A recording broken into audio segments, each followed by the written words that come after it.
নমস্কার বন্ধুরা, কেমন আছেন সবাই? আশা করি সবাই খুব ভালো আছেন। আমিও খুব ভালো আছি। আজকে আমার রান্নাঘরে সবাইকে স্বাগত জানাচ্ছি। আজকে আমার রান্নাঘরে হতে চলছে দেখুন, আজকে নিয়ে নিয়েছি ইলিশ মাছ, এখানে কোকা ইলিশ মাছ। আর আজকে ভাবছি কোকা ইলিশ মাছের একটা রেসিপি করব, তা তোমাদের সাথে শেয়ার করছি তাই। আর খুবই চটজলদি হয়ে যায় এই রেসিপিটা এবং খুবই তাড়াতাড়ি হয়ে যায়। এবং আমাদের বাড়িতে কীভাবে বানানো হয়, হাতের কাছে 10 মিনিট থাকলে এই রেসিপিটা তৈরি হয়ে যায়। 10 থেকে 15 মিনিটের মধ্যে একদম রেডি হয়ে যায়। প্রথমে মাছগুলোকে কেটে দিয়ে পরিষ্কার করে নিয়েছি। আমি এখানে গোটা গোটাই নিয়েছি এবার। আর এখানে রয়েছে সর্ষে, এখানে হলুদ সর্ষে নিয়েছি, আর এখানে কালো সর্ষে নিয়ে নিয়েছি। আর এখানে কিছু খানিকটা কাঁচা লঙ্কা নিয়েছি, ধনেপাতাও রয়েছে। প্রথমে ম্যারিনেট করে নেব মাছগুলিকে।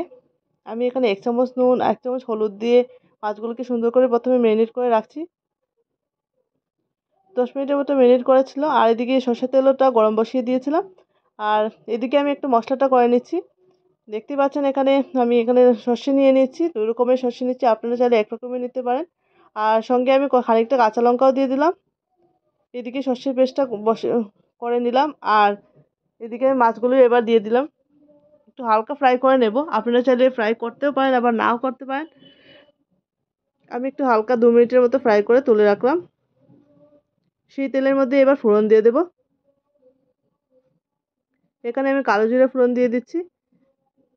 কালো জিরা আর তেজপাতা ফোড়নে দিয়ে দেব। দিয়ে ফোড়নটা একটু ভাজা হয়ে গেলে তারপর আমি এখানে সর্ষের পেস্টটা দিয়ে দিচ্ছি। আর 1 চামচ নুন দিয়ে দেব। আর অল্প সামান্য একটু হলুদ দিয়ে দেব। দিয়ে ভালো করে একটু মশলাটাকে একটু কষিয়ে নেব। বেশিক্ষণ কষাবো না, যেহেতু এখানে সর্ষে দিয়ে দিয়েছি। আর তারপর আমি একটু কাঁচা লঙ্কা দিয়ে ঝোল দিয়ে দিলাম। এবার মাছগুলোকে দিয়ে দেব। আমার ঝোলটা ফুটে উঠে আসলে মাছগুলোকে দিয়ে দিলাম। আর এখানে উপর থেকে আমি ধনেপাতা ছড়িয়ে দিলাম। এই যে রেডি, একদম গরম ভাতের সঙ্গে জাস্ট অপূর্ব লাগে এরকম একটা রেসিপি থাকলে। আর এইটার গন্ধ তো অতুলনীয় হয়েছে, আমি গন্ধটা তো বলে বোঝাতে পারবো না। সত্যি দেখতে যতটা লোভনীয় হয়েছে, খেতেও অসম্ভব সুন্দর হয়েছে। এরকম গোটা গোটা যদি কোকা ইলিশ মাছ থাকে আর সাথে গরম ভাত, আর কিছুই লাগে না, সত্যি অপূর্ব।